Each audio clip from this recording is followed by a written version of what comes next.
Di video sebelumnya saya telah jelaskan bagaimana cara penggunaan fungsi if dan logika lainnya yaitu AND dan OR.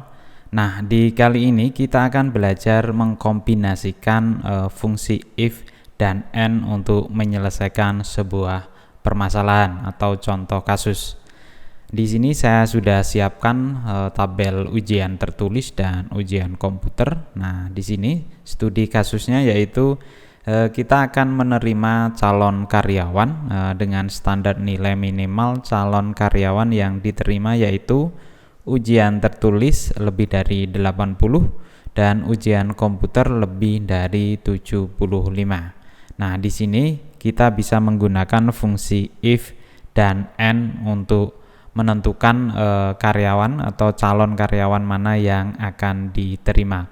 Oke, langsung saja ketikkan sama dengan, kemudian fungsi if, kemudian diikuti dengan fungsi logika AND, kemudian kurung buka logika yang pertama yaitu ujian tertulis. Nah, di sini ujian tertulisnya lebih dari 80. Kemudian logika yang kedua yaitu C2, pilih sel C2,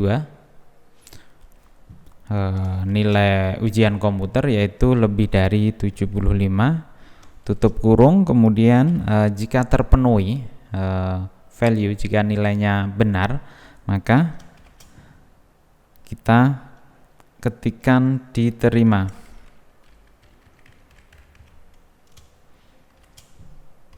Jika tidak terpenuhi, maka kita ketikkan keterangan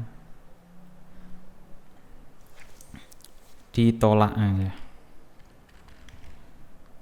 Kemudian tanda kutip untuk teks diikuti tanda kutip ya. Kemudian kurung tutup, lalu tekan enter. Nah, di sini hasilnya untuk nama Jono, calon karyawan Jono diterima karena nilai tertulisnya 90 dan ujian komputernya 80 karena memenuhi kedua syarat ini maka diterima.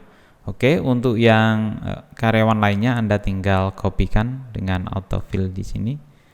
Oke, nah di sini maka ada yang ditolak yaitu Bono karena ujian tertulisnya kurang dari 80. Ini hanya 70 walaupun ujian komputernya 90.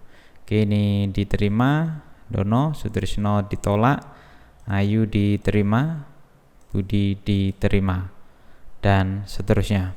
Itu tadi cara penggunaan fungsi if dan logika AND untuk menyelesaikan contoh kasus calon penerimaan karyawan dengan standar nilai tertentu.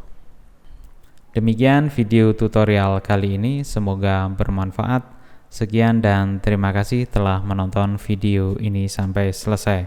Sampai jumpa di video-video selanjutnya.